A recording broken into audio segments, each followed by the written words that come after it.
नमस्कार साथियों, आज मैं आपको मौलिक अधिकार से संबंधित जानकारी दूंगा।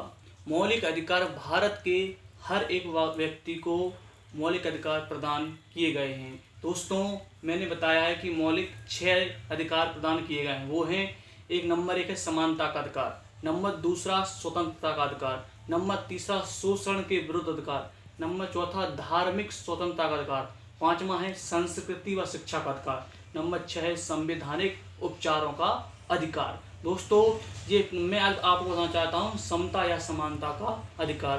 दोस्तों, क्या है समता या समानता का अधिकार? दोस्तों, भारत का वो हर एक नागरिक जो भारत में रह रहा है उसे समानता का अधिकार प्रदान किया गया है।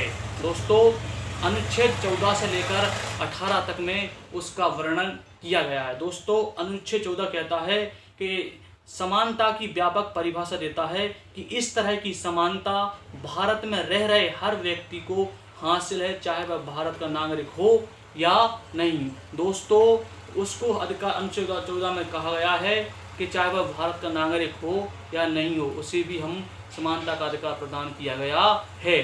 दोस्तों, अनुच्छेद 15 से लेकर 18 तक केवल भारत के नागरिकों को ही अधिकार प्रदान किए गए हैं। दोस्तों, अनुच्छेद 15 बताता है कि अनुच्छेद 15 के मुताबिक भारत में किसी भी व्यक्ति के साथ सिर्फ उसके धर्म, भाषा, जाति या लिंग के आधार पर भेदभाव नहीं हो सकता है।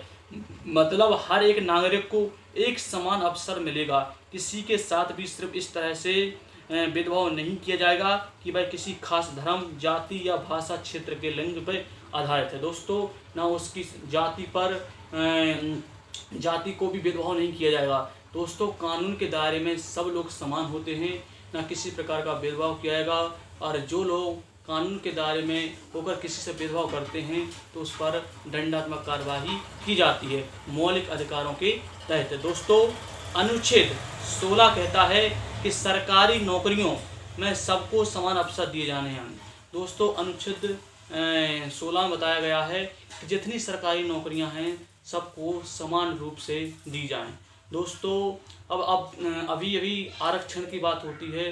दोस्तों, सरकार का दायित्व है कि जो जैसी स्थिति होती है, जो लोग पिछले होते हैं, पीछे होते हैं, स्थिति में अच्छे नहीं होते हैं, तो सरकार का दायित्व है कि उनको समान रूप से लाने के लिए आरक्षण सरकार लागू करती है। दोस्तों, अनुच्छेद 16 में सरकारी की नौकरियों का वर्णन किया गया है, इसमें सभी को समान अधिकार प्रदान है। दोस्तों, अनुच्छेद 17 बताता है कि छुआछूत को खत्म करने की बात करता है। भारत में किसी भी नागरिक के साथ अछूत जैसा व्यवहार नहीं किया जा सकता है। सरकार की जिम्मेदारी है, मानी गई है कि वो नागरिकों को ऐसी परिस्थिति से बचाए, इसलिए सरकार ने इससे जुड़े कानून बनाए हैं ताकि कोई अगर किसी से अछूत जैसा बर्ताव करे तो उसे दंडात्मक कार्रवाई की जा सके। दोस्तों, अगर किसी की छुआछूत मानता है उस पर दोस्तों दंडात्मक कार्रवाई करने का संविधान में प्रावधान है।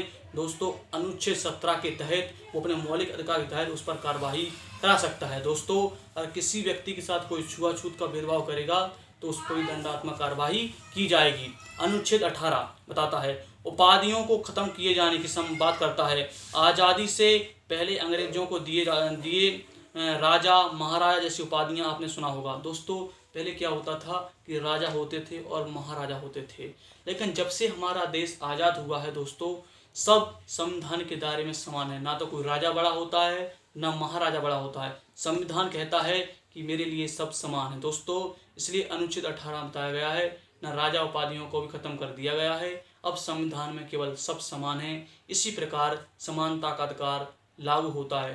दोस्तों, मैं आशा करता हूं कि ये वीडियो आपको पसंद आई होगी और समानता का अधिकार आपको अच्छी तरह समझ आ गया होगा।